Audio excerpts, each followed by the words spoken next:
My dog growled the way he does when something is wrong, but he doesn't want to bark and give it away. Low and steady, like a motor stuck in his throat. I stepped out of the shed with my hands smelling like oil and cold metal, and the first thing I saw was her. A lynx stood at the edge of my yard where the grass turns into scrub and then into trees.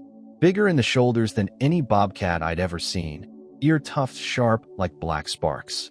She wasn't crouched to pounce, and she wasn't running.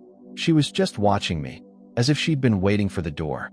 I froze, because every instinct says give a wildcat space. My dog stayed behind my knee, hackles up, but quiet. The lynx took 3 slow steps back, then stopped, head slightly tilted, eyes locked on mine. I whispered, "Easy." I wasn't sure if I was talking to her or to myself. She turned her head toward the tree line, then back to me. Then she stepped away again. 3 steps. Pause. Like she was checking whether I was still looking.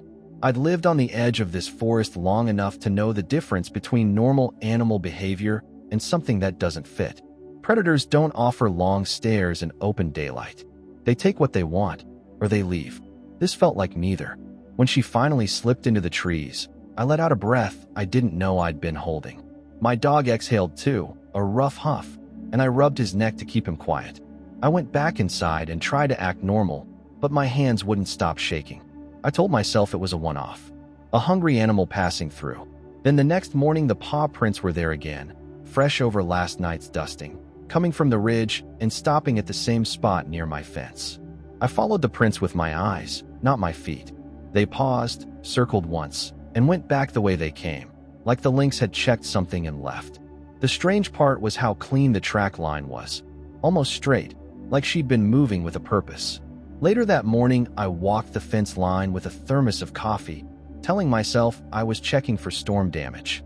Near the corner where the old logging road dips behind the ridge, I found a faint line in the snow, a drag mark, not deep, just enough to catch light at the wrong angle. A few feet away, there was a smear the color of rust. Blood, but only a little. I crouched, touched the edge with a glove, and my stomach tightened. A tuft of pale fur clung to the underside of a blackberry vine, caught like something had brushed through in a hurry.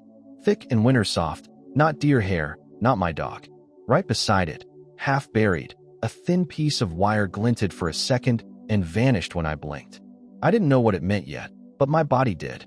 My shoulders went tight, and the air felt sharper. I walked back to the house with my dog at my heel and kept him close, because the woods suddenly didn't feel like my backyard anymore. Back at the house, I called the ranger office listed on the county website. A woman answered like she'd already been tired for hours. I told her about the lynx, the blood, the fur, and the way the animal had stood there staring. She asked if anyone was in immediate danger. People, children, pets. I said no, not right now. Her voice went flat. Then don't approach it. Don't try to follow it. If you see someone setting traps, call local law enforcement.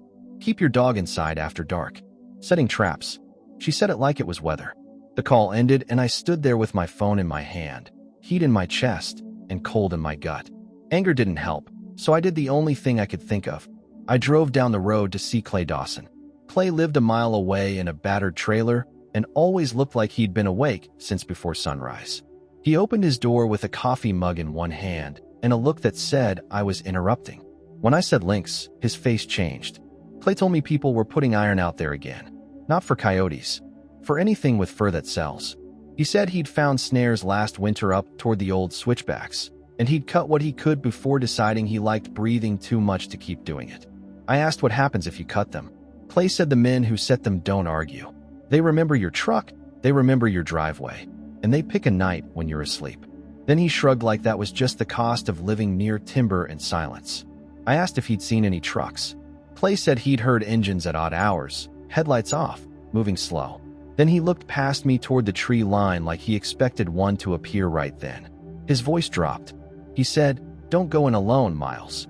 Not because the animal will get you, because the wrong man will." On the way home, the sky turned the color of wet steel and a thin snow started to fall. I fed my dog early and kept checking the windows like a bad habit. Around dusk, I heard a soft scrape at the back fence, like claws testing wood. My dog stiffened but didn't bark. He looked at me, then at the door, then back at me like he wanted permission to be afraid. I grabbed a flashlight and eased the back door open. Cold air hit my face and cleared my head for half a second. She was there again. The lynx stood closer this time, inside the fence line where she had no business standing. Her breathing was fast. Her tail twitched in short, tight movements. I took one step onto the porch and she backed up. 3 steps. Pause. Then she turned and walked parallel to the trees instead of straight into them. Slow. Deliberate. She stopped, glanced over her shoulder, and waited. This wasn't hunting. This wasn't panic. This was a pattern. I said out loud, "What do you want from me?" My dog whined once, quiet. I made him stay. The lynx moved again, keeping the same distance, like a guide that refuses to get too close. She stopped at the spot where the forest begins, then looked back one more time, and that look did something to me I still can't explain. It felt like time mattered. My brain listed reasons to shut the door. The ranger's warning. Clay's warning. The fact that I was one man with a flashlight and a dog that trusted me. But there was blood in the snow. There was fur on a vine. And there was a wild animal acting like it couldn't afford to waste another minute. I went to my truck and grabbed my small first aid kit, the one I kept for cuts and bad decisions. I shoved work gloves into my pocket and clipped the flashlight lanyard around my wrist so I wouldn't drop it if I fell. When I turned back, the lynx was already moving, just inside the shadows. Somewhere deeper in the timber, far off, I heard a dull clank, like metal tapping metal, and then a sound that might have been an engine turning over. It stopped as quickly as it started, but it left a cold line down my spine. I checked my phone battery without thinking and slid it into my jacket, because if this went bad, I wanted one call ready. I shut the door behind me, and I followed her into the trees. The trees closed around me like a tunnel, the beam of my flashlight bouncing from trunk to trunk. The lynx stayed just ahead, never close enough to touch, never far enough to lose. She moved like water, slipping through branches without a sound. My breath steamed in front of me, every exhale louder than hers. I kept my steps light, following the pattern she carved through the snow. She didn't take the deer trail or the usual ridge path. Instead, she turned where the ground began to slope, heading toward a place I hadn't walked in years, an old logging cut that the forest had nearly swallowed back. The moonlight was thin, just enough to catch shapes. A fallen pine stretched across the path, and beneath it the snow was churned up by something heavier than an animal. I crouched. There were tire tracks, half covered but still fresh. The tread was deep and wide. Off-road, not farm use. Someone had been here, maybe hours ago. The lynx stopped at the top of the cut and looked back. I froze where I was. She held that stare for a long second, then dropped down the slope, her tail flicking once before she disappeared behind a tangle of brush. I slid after her, steadying myself on roots. Halfway down I saw it, a thin line of wire strung across the runout where rabbits usually cross. I almost didn't see it at all, just a glint where the light hit. My stomach clenched. It wasn't a random snare. It was placed with precision, tied clean, bait still hanging from a stick. Whoever said it knew what they were doing. I knelt beside it. The snow around the wire was smooth, no blood yet, no fur. Maybe it had been reset recently. The wire smelled faintly of oil, and that detail made my chest tighten, the kind of oil used to keep metal from freezing. Someone had been here after the last snow. That was last night. The forest felt different now, smaller, tighter, like it wanted me out. I listened. At first all I heard was the wind dragging through branches, but then came a sound that didn't belong, a low hum, mechanical, far down the slope. I killed my light and crouched low. The noise grew clearer, a truck engine idling under strain, muffled but near. Then the crunch of slow-moving tires over ice. I eased forward until I could see through a gap between trunks. A pickup crawled along the lower road with its headlights off, only the faint glow from its dash lighting the cab. 2 men sat inside. The driver hunched forward, scanning the tree line. The passenger leaned out the window, holding something long, probably a pry bar or a hooked pole. They weren't looking for deer. The lynx was gone from sight. I pressed into the ground, heart pounding so hard I could feel it in my teeth. The truck stopped near a cluster of saplings, and one of the men got out. He opened the tailgate, dropped something metallic that clanged once, then cursed under his breath. I couldn't make out the words, but the rhythm was angry, practiced. The other man hissed, "Get it quiet. We ain't staying long." I waited, forcing myself to breathe slow. The men worked for a few minutes, metal, rope, and low muttering. and then the truck rolled on, vanishing around a bend. Only when I could no longer hear the tires did I move again. I turned my light back on and saw the lynx 30 yards ahead, crouched low in a ditch. She wasn't watching the men. She was watching me. For a second I thought she might bolt, but instead she shifted her weight, almost impatient, then slipped deeper into the brush. I followed. The air smelled like cold iron and pine sap. Every few steps, something new caught my light. A small scrap of blue plastic tied to a branch, a piece of faded flagging tape, markers. They weren't random. Each one lined up roughly with the next, guiding someone along the same route I was taking. I reached the edge of an old service road. The snow there was packed, and the tire marks from earlier cut straight through it. Off to the right, under the embankment, something darker stained the white. I knelt and brushed away a handful of snow. Underneath was a patch of matted fur, pale and coarse. Blood had soaked into the ice below it, already crusted but not old. I straightened up slowly, eyes scanning the slope. The lynx had vanished again. The silence pressed down hard. Then, faint and far, came a sound that sliced through everything. A thin, high whimper, like something small trying not to cry. I froze, listening. It came again, barely a breath louder than the wind. I moved toward it, careful, scanning the ground. The sound led me to a culvert under the road, one of those wide concrete tubes that carry runoff down to the creek. The mouth was half blocked with branches and frozen mud. I knelt beside it, flashlight trembling slightly in my grip. Inside, something shifted. A small shape moved deeper in the pipe, first slick and dark with meltwater. The sound came again, weak, rhythmic, full of pain. My light caught a flash of pale fur and the wide, glassy eyes of a lynx kitten. Its leg was twisted awkwardly against the metal lip of the pipe, trapped by a snarl of wire and debris. For a heartbeat, I didn't breathe. Then the sound of an engine cracked the silence again, this time closer, echoing up from the bend below. My light flickered against the concrete, and the kitten flinched, kicking once before collapsing. I looked toward the sound, then back into the darkness of the pipe. The men were coming back. The lynx mother was nowhere in sight, and I was standing between both. I dropped to my knees at the mouth of the culvert and killed the light for a second. My eyes needed to adjust. Inside the concrete tube, something shifted again, slow and uneven, followed by that thin sound I'd never forget. It wasn't loud enough to echo. It was the kind of sound meant not to be heard at all. I whispered, "I see you. I'm here." I kept my voice low and steady, like I did with my dog during storms. I didn't reach in yet. I wanted the movement inside to stop panicking first. The flashlight came back on, angled away from the center so it wouldn't blind anything. The beam caught wet fur plastered to concrete. A small body lay twisted against the lower lip of the pipe, one back leg pinned under a loop of wire tangled with frozen leaves and trash. The kitten's chest fluttered fast, shallow, every breath a fight. I slid my gloves on with shaking fingers. The edge of the pipe was slick with ice, and the water running through it numbed my knees almost instantly. I moved inch by inch, careful not to scrape the concrete or clank the wire. Behind me, a shape shifted in the trees. I didn't turn. I didn't need to. I could feel her there. The lynx mother stayed just beyond the edge of the light, pacing, stopping, pacing again. Her breathing was loud now, sharp bursts through her nose. She didn't charge. She didn't retreat. She hovered, trapped between instinct and something worse. I said out loud, "I'm not taking him. I just need him free." The words felt thin, but they were all I had. I reached into the pipe. The kitten flinched and tried to pull back, but the trapped leg jerked it forward instead. The sound that came out of it punched the air from my lungs. I froze, hand hovering inches away, and waited until the sound faded back into weak breaths. The wire wasn't tied around the bone yet, but it had cut through fur and skin. I could see blood seeping into the meltwater, pink and swirling away. My first instinct was to pull, and my second was to stop myself.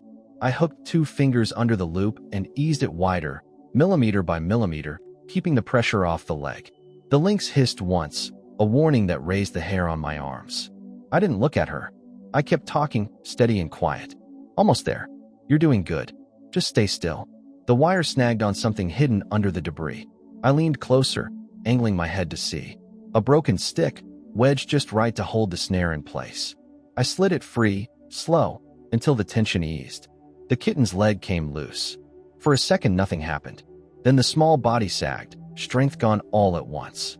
I scooped it up without thinking, cradling it against my chest to keep it from slipping back into the pipe. It was lighter than it should have been, fur soaked and cold through my jacket. The mother lynx stepped closer, just one pace, then stopped. Her ears were flat now, eyes locked on the bundle in my arms. I backed away from the culvert slowly, keeping my movements smooth, lowering myself to a crouch. I shrugged out of my jacket and wrapped it around the kitten, tucking the edges tight to hold what little heat it had left. The breathing was still fast, but it didn't rattle anymore. The head lolled against my wrist, too heavy to lift. That was when I knew I couldn't put it back. I pulled my phone from my pocket with my free hand and called Tessa.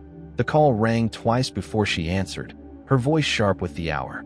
I told her where I was and what I had. I told her about the wire, the truck, the markers, and the kitten fading in my arms. She didn't interrupt. When I finished, she said, "You need to get out of there now. Bring it straight to the wildlife center. Don't stop. And Miles, if this is a line, they will come back to check it." I asked about the mother. She said, "Don't try to handle her. If she's healthy, she'll stay clear. If she's hurt, we'll deal with that after." I ended the call and stood, adjusting my grip. The kitten's breathing hitched, then steadied again. I took one step back from the culvert. That's when the sound ripped through the trees.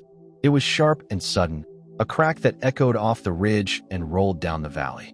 Too loud to be a branch, too clean to be a rock. In the stillness, it could only be one thing. The lynx reacted instantly. She spun and vanished into the brush, branches snapping as she went. The forest swallowed her whole. I stood there, heart slamming, every nerve screaming to run. I turned in a slow circle, scanning the road, the slope, the tree line. My light caught fresh tire tracks cutting across the packed snow, closer than before. Much closer. The engine's sound followed, low and deliberate, climbing the road toward me. I tightened my hold on the kitten and took a step away from the culvert, toward the trees on the opposite side. My mind raced through options and found none I liked. This wasn't just about getting an animal out of a trap anymore. Someone else was coming, and they weren't supposed to find me here. The wildlife center smelled like disinfectant and wet fur. It was quiet in the way hospitals always are, the kind of quiet that makes every small sound feel important. I sat on a plastic chair with my hands clasped together, staring at a spot on the floor I didn't remember choosing. Dr. Priya Shah came back holding a tablet and a thin folder. She didn't smile, but she didn't look grim either. She turned the screen toward me and pointed.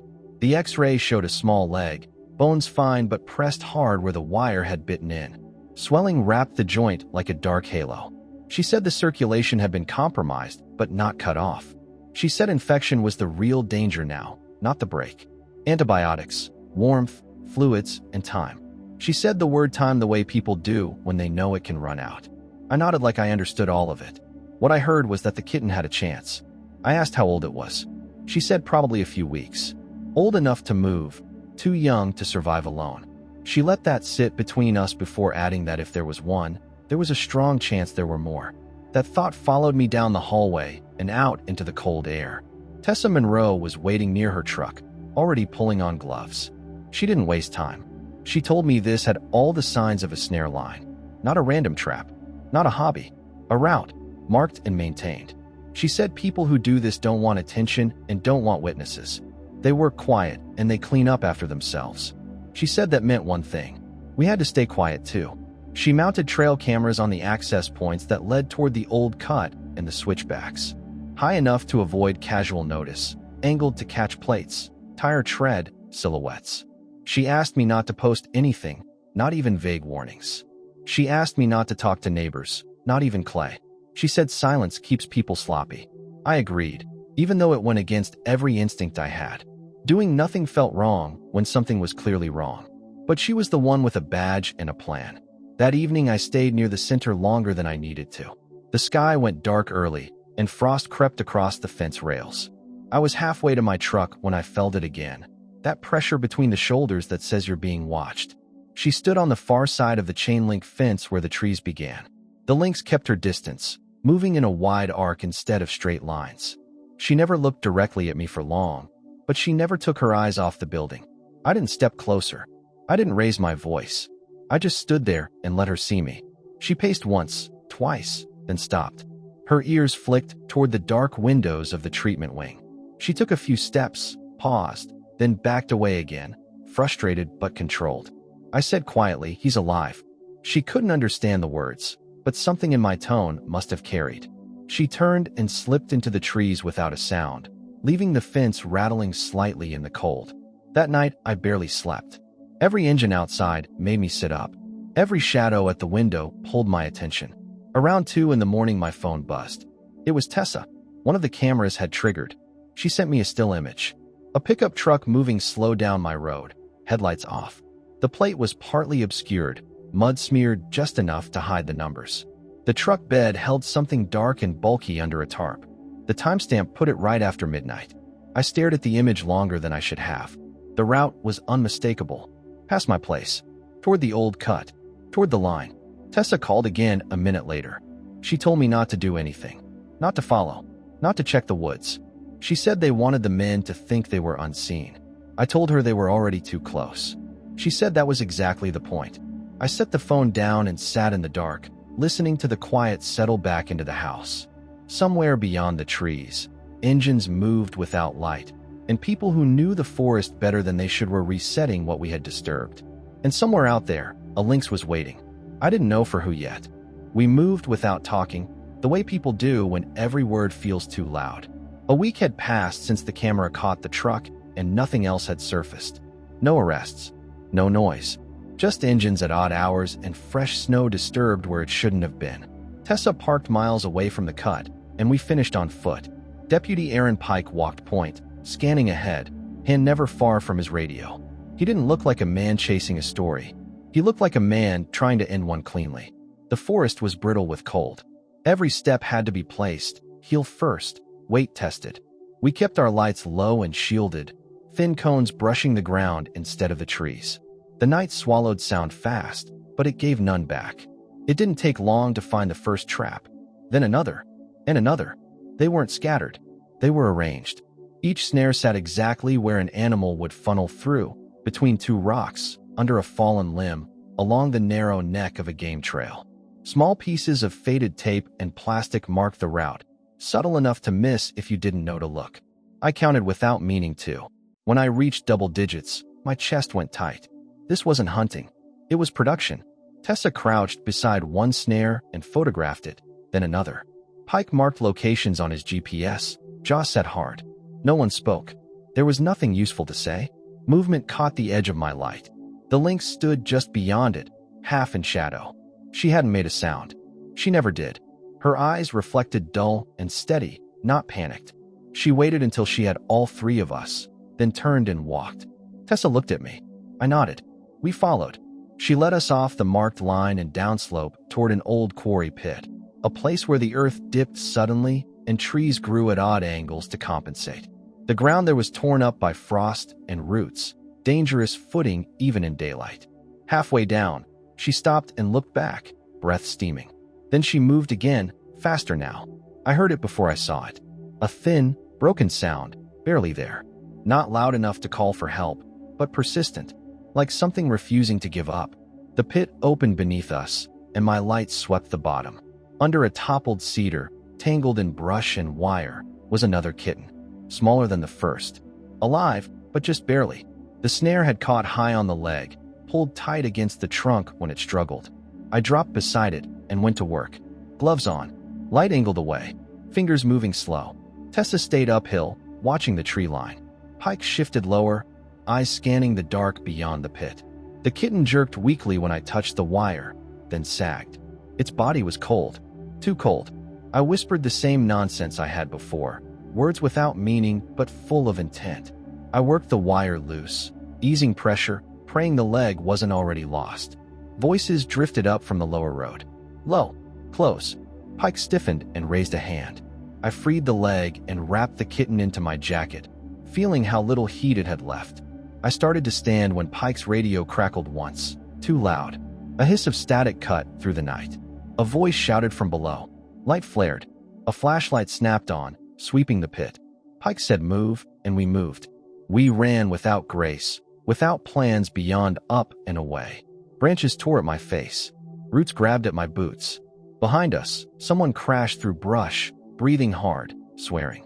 A beam caught us for a second, blinding. Pike turned and shouted something I couldn't hear, and the light dipped away. Another man yelled, "Closer now." The lynx bolted past me, a blur of muscle and fur cutting uphill. She vanished between trees, but not cleanly. She stumbled once, caught herself, then disappeared. We broke through on a higher ground and didn't stop until the forest thinned and the night opened up around us. Pike dragged us behind a rock outcrop and held up a fist. Silence. Minutes passed. Then more. The voices faded. The lights went out. I looked down at the bundle in my arms. The kitten breathed, shallow but steady. Tessa leaned in, her face pale in the low light. Her eyes tracked the trees where the lynx had vanished. She said, quiet and certain, "She's injured." I asked how she knew. She said, "I saw a metal flash on her leg when she ran." The words settled heavy between us. The corridor wasn't done taking lives yet, and now the lynx was part of it. Morning came gray and brittle, the kind of cold that makes sound travel too far. Tessa called before I finished my coffee. They had a name and a truck. Deputy Pike had managed to get partial plates from 2 cameras and matched them with a vehicle stopped weeks earlier for trespass. No cuffs yet, no victory speeches. Just enough to say we weren't chasing shadows. The problem was the lynx. We found her tracks less than a mile from the quarry, cutting unevenly across fresh snow. One print was clean, the other dragged. Drops of blood marked the rhythm, small and steady. Tessa didn't sugar it. She said if the snare was still constricting, the tissue could be dying. She said a cat like that needs all 4 legs. Lose one, and the odds fall off a cliff. Waiting wasn't an option. We followed the trail into a dense stand of spruce where the light thinned and the wind died. The snow deepened there, quiet and heavy. The track slowed, circled, then stopped near a wind-thrown trunk.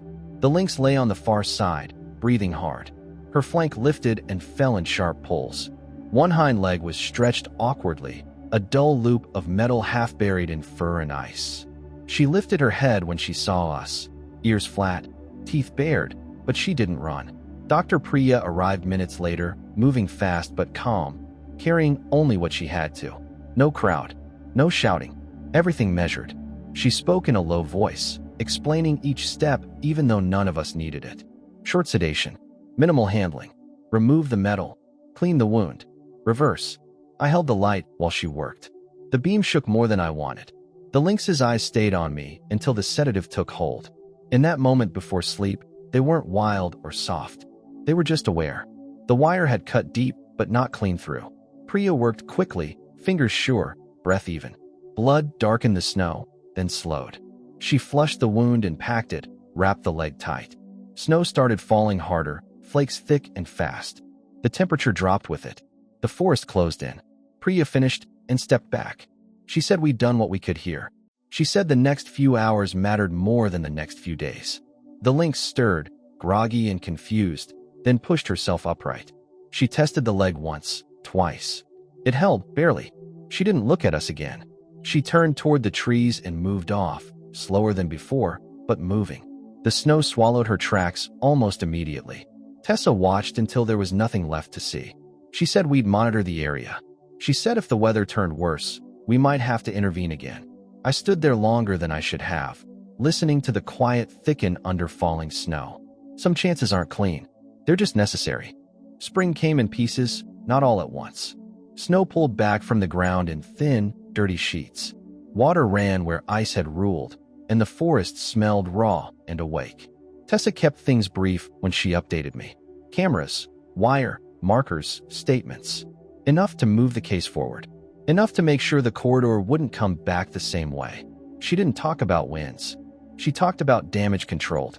I nodded and let it be that. The center called a few days later. Both kittens were gaining weight.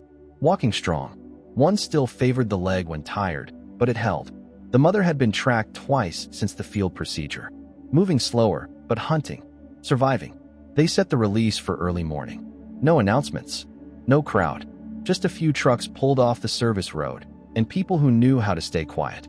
Dr. Priya checked the carriers one last time, hands steady, eyes focused. Tessa spoke low into her radio and waited for the all clear. I stood back and kept my hands in my pockets. The first carrier opened, and a kitten burst out like it had been waiting for permission its whole life. It ran hard, stumbled, then found its balance and vanished into brush. The second followed seconds later, smaller but just as fast. Then the mother. She stepped out slow, testing the ground, nose working the air. Her injured leg touched down carefully, then took weight. She stood there for a moment that stretched thin, looking into the trees, then back once, just enough. Not at me, at the space. She moved off, gathered her young with a sound too low for me to hear, and disappeared. Branches swayed, then nothing. My throat tightened anyway. I stayed until everyone else left, long after there was no reason to.